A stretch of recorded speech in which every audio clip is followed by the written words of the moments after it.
pag nagkaroon ng malakas na lindol? Weirdo ka ba? Parang imposible naman magkaroon ng malakas na lindol. Paano kung magkaroon talaga? Yan gagawin natin. Kaya yun na yan. Nakita tayo.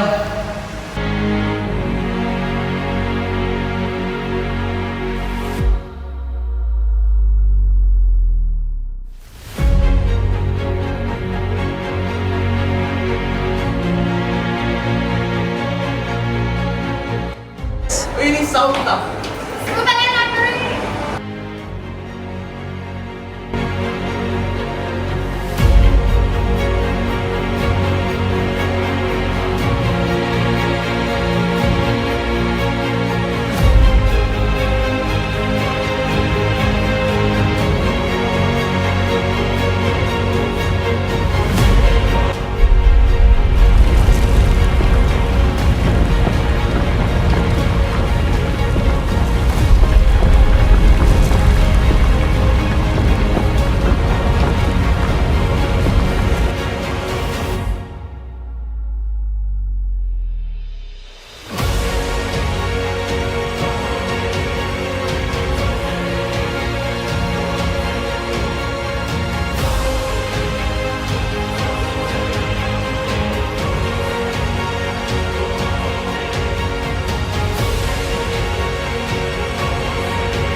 Oh, may naiba ka bang napuruhan?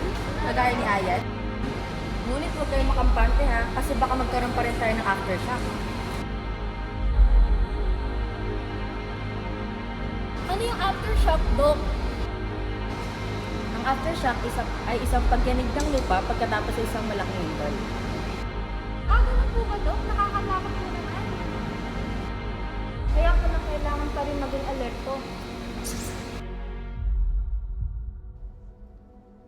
Ang pangyayari na ito ay naganap sa aming paaralan. Ang aming presentasyon ay gusto lamang magpahayag na maging alerto ang lahat sapagkat hindi natin alam kung kailan talaga darating ang malakas na lindol. Kaya dapat nating alamin ang importanteng gawin pag naganap na ang lindol. Gusto lamang namin ipakita ang pwedeng mangyari sa inyo pag naganap na ang sakuna.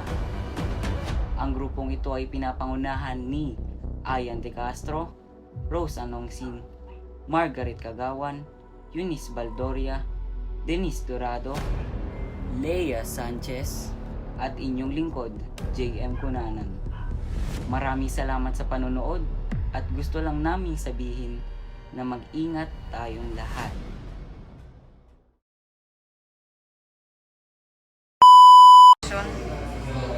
Aral muna, aral. Aral muna, sabi ko. Parang tuwan pa baba. Ulit, dali, ayos. Ready? Action. So ayun guys, ako ang videographer ng video namin. Ngayon, tapos na yung video.